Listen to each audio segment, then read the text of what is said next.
Ya, Bapak Ibu jamaah yang dirahmati Allah Subhanahu wa taala. Selanjutnya, melalui kesempatan yang berbahagia ini, sambil menunggu waktu berbuka, saya ingin menyampaikan beberapa nasihat agama kepada kita sekalian. Kita ingin berbincang seputar arkanul ukhuwah. Ya, arkan itu jamak dari rukun. Jadi kalau arkan itu rukun-rukun. Ya, rukun-rukun ukhuwah. Rukun-rukun bersaudara. Ya, kalau kita baca dalam Al-Qur'an itu kita menemukan satu ayat, misalnya a'udzubillahi minasyaitonirrajim. Bismillahirrahmanirrahim. Innamal mu'minuna ikhwatun. Sesungguhnya hanya orang yang beriman saja yang bersaudara. Orang-orang yang beriman bersaudara. Jadi untuk menuju kepada kesempurnaan persaudaraan itu, para ulama kita, para guru kita juga menjabarkan bahwa ada 4 rukun bersaudara. Ada 4 rukun bersaudara dalam Islam. Rukun yang pertama itu disebut dengan ta'aruf. Ya, bisa diulang Bapak Ibu. Yang pertama ta'aruf. Ta'aruf itu artinya saling mengenal. Nah, jadi pada kesempatan yang berbahagia ini sedikit mungkin banyak hal yang perlu kita kenal di pondok kita. Ya. Nama pondok kita apa, pimpinannya siapa, ya, guru-gurunya siapa-siapa, ya, para orang tua santri, ya, wali dan sebagainya. Ke depan kegiatan ta'aruf, ya, pertemuan-pertemuan seperti ini kita mesti sesering mungkin kita lakukan. Al-Quran mengingatkan waja'alnakum syu'uban wa qabaila lita'arafu. Kami jadikan kamu bersuku, berbangsa agar kalian saling mengenal. Jadi semakin kita saling mengenal, kita akan bisa masuk ke tahap yang kedua, yang disebut dengan tafahum. Tafahum itu artinya saling apa? Saling memahami. Ya.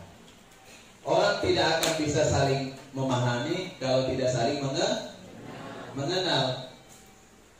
Jadi semakin sering kita bertemu, maka insya Allah kita akan saling memahami. Apa yang kita pahami? Kebiasaan di pondok, aturan di pondok, hal-hal yang mesti kita patuhi, hal-hal yang mesti tidak boleh dilanggar. Nah, ini juga saya biasa heran gitu. Ketika anak-anak kita terlalu lama di rumah, tidak ikut kegiatan belajar, kita biasa bertanya, Ustadz, kapan ini kegiatan belajar dimulai? Anak-anak kami sudah mulai kelihatan bego-bego lagi begitu.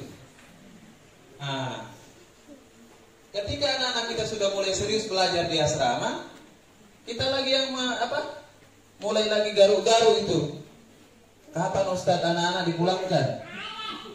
Iya, bisakah acara buka puasa sekaligus kita bawa pulang itu kita punya anak? Masya Allah. Mohon dipahami Bu. Kami menyampaikan kepada anak-anak kami, pada anak santri, kita liburnya itu 25 Ramadan. Nanti 25 Ramadan. Insya Allah masih ada bonus. Ya, 1 minggu setelah Ramadan baru kembali ke pondok. Ya, Bapak Ibu punya jatah libur bersama keluarga, bersama anak-anak kurang lebih 10 hari. Ya, lebih 10 hari. Setelah itu, setelah anak-anak masuk pondok, kita akan mempersiapkan kegiatan penamatan. Ya, penamatannya bukan di pondok, kami pindah cari suasana baru di Hotel Berlian. Ya, di Hotel Berlian.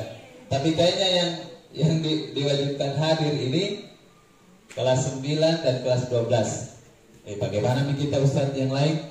Nah, kita menyesuaikan saja.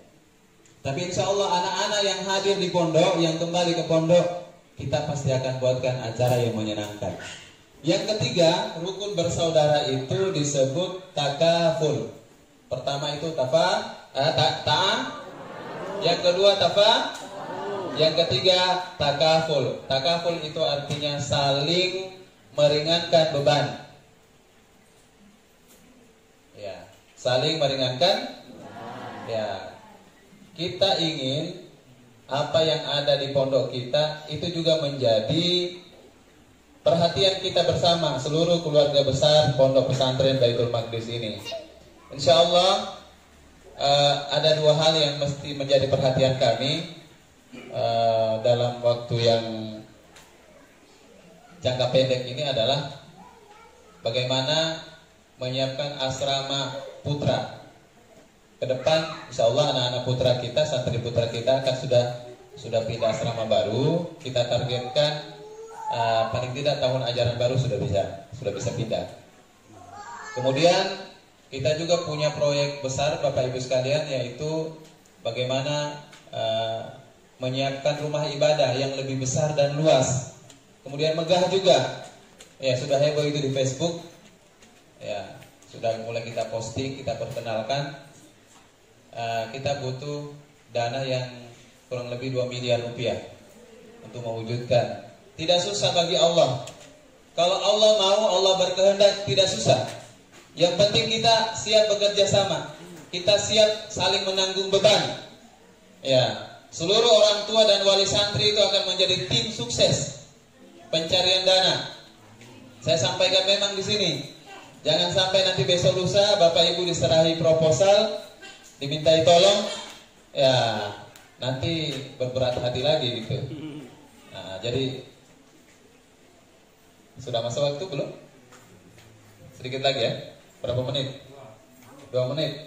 Baik, yang keempat itu namanya al-ithar. Apa itu al-ithar? Al-ithar itu artinya saling mendahulukan. Ya. Saling mendahulukan. Maksudnya kita mendahulukan saudara kita dibandingkan dengan kebutuhan kita sendiri, kepentingan kita sendiri. Di tempat ini anak-anak kita ajari bagaimana menjadi pelayan, ya, melayani orang tuanya, melayani tamu-tamunya, meskipun barangkali belum sesempurna seperti apa yang kita inginkan. Tapi paling tidak anak-anak kita itu kita ajarkan mereka bertanggung jawab. Ya, yang putri mereka menjadi petugas Fikda, ya. Saya selalu bercanda seminimal-minimalisnya anak-anak kita yang putri itu, seminimal-minimalnya mereka itu insya Allah bisa memasak yang baik dan benar, ya. Dan ini menjadi modal kalau mereka nanti berumah tangga. Nasabahnya itu cewek-cewek cantik, setelah dia bersuami tidak bisa memasak, ya. Dan banyak cowok-cowok yang ganteng setelah dia berkeluarga tidak bisa dia angkat kayu bakar, ya. Dan insya Allah di Baitul Maqdis masalah itu sudah selesai. Terima kasih banyak Bapak Ibu sekalian yang dirahmati Allah Subhanahu Wa Taala. Semoga pertemuan kita pada sore hari ini memberikan berkah kepada kita semuanya. Assalamualaikum warahmatullahi wabarakatuh.